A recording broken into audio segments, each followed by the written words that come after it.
When you level up in a game, what do you want? Do you want offense, defense, or utility? That's really all you gotta ask yourself, because typically that's what most perks boil down to in Fallout 4. Something that either lets you dish out bigger hits, offense, take bigger hits, defense, or do something you weren't able to do before, utility. So which one do you want? You want all three. Of course the answer's all three. That's what we're doing here. I'm setting up a whole thing. We're gonna have all three. It's the best perk. Of course we're getting all three! Intimidation. Intimidate is the best perk in Fallout 4. Nobody else seems to think so, but it is. Let's explain. Intimidate is a perk in the charisma line. In fact, it's all the way at the end of the line, requiring a 10-point investment in the stat. This is the first reason a lot of people don't like this skill. You have to put a lot of points in a so-called useless stat. They're wrong about that too, but in a different way.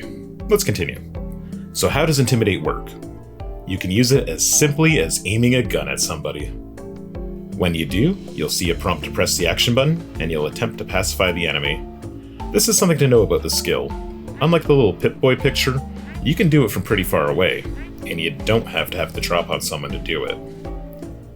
Like all perks in Fallout 4, Intimidate has multiple ranks, and one of the things I love about it is that these ranks are actually interesting because they change how the skill's used. At rank 1, Intimidate will let you hold up an enemy. Once successful, the enemy will immediately stop fighting and throw up their hands. They won't fight anymore, they won't move, all they'll do is keep their hands in the air. Unless you hit them, then all bets are off. Unfortunately, you don't get any XP for pacifying an enemy, but there is a solution for that. Notice that I said when successful. That's right, it's a random chance thing. You know, they're not gonna let you just intimidate everybody all the time. No, you have a 40% base chance of intimidating an enemy. And while I've seen some places saying that you can increase that chance with additional charisma points from drugs and clothing options, that doesn't actually seem true.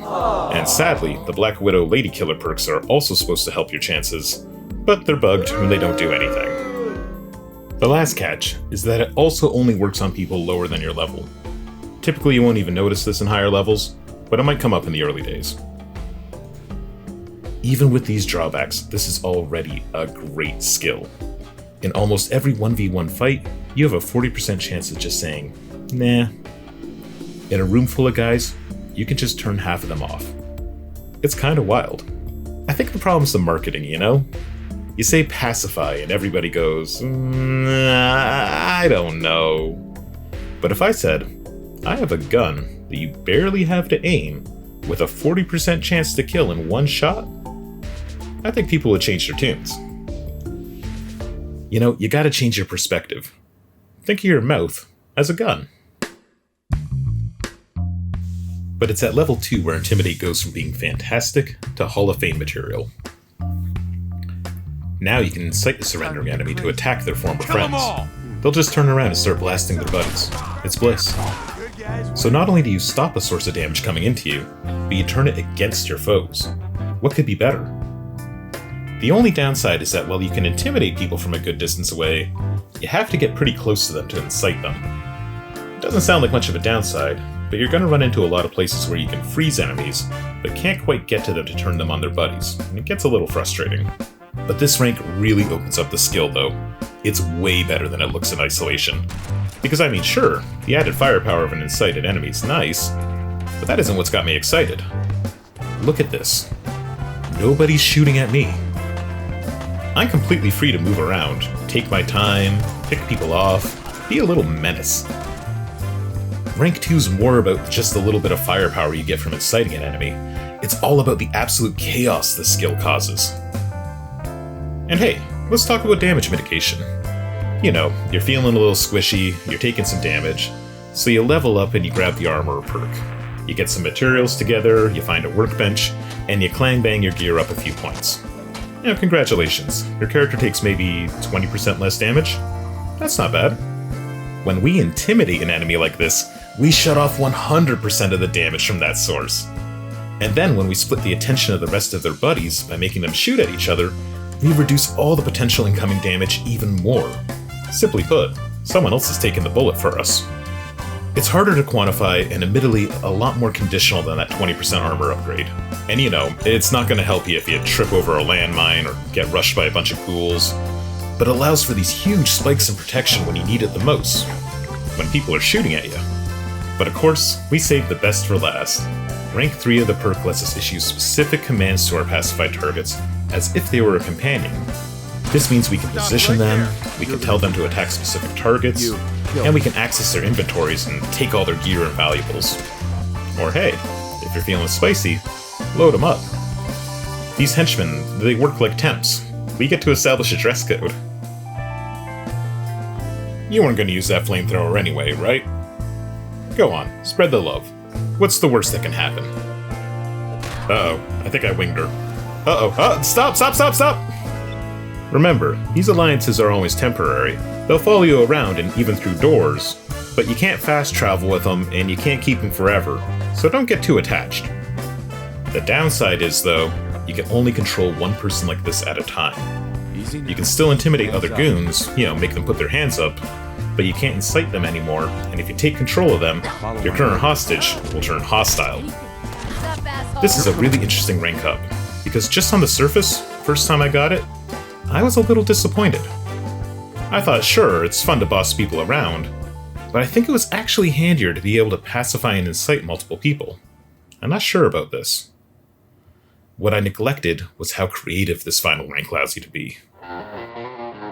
For starters, being able to tell your henchmen where to go and where to stand, that lets you use them as human shields, decoys, suckers. Let the turrets focus on them for a second while you sneak in a shot. Or, see if you can get lucky and pick out a particularly powerful henchman. Look for someone with like a missile launcher or a really big gun. Or someone in power armor. Make all that metal work for you.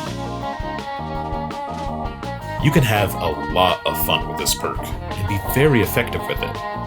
Look at this. Tell me this doesn't seem like a good time. And that's not the end of it. Rank 3 of Intimidate also lets you have fun outside of combat. Look, nothing up my sleeve. No mods, no console commands. Oh! How would I do it? Huh? How'd we do it? We can use Intimidate to dress the people of the Commonwealth however we like. It takes a little doing, but with a little bit of patience and a little bit of luck, you can transform the Commonwealth using nothing but the tools inside the game.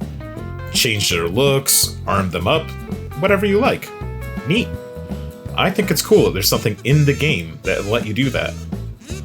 It's a pretty easy trick. If you want to know how to do it, check out Orange Squeezy's video linked in the description. That's where I learned about it. This is what I'm talking about when I call Intimidate the best perk in Fallout 4. It does so much.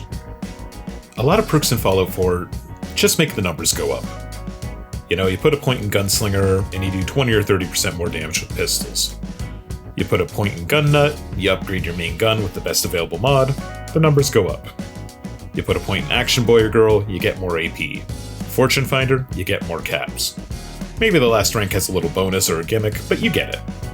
And that's fine. That's how a lot of RPGs work. But they don't leave you with much to talk about, do they? There's nothing really to dig into here. Like, what am I going to say about Gunslinger? Do you like using pistols? Yeah, you should probably get Gunslinger.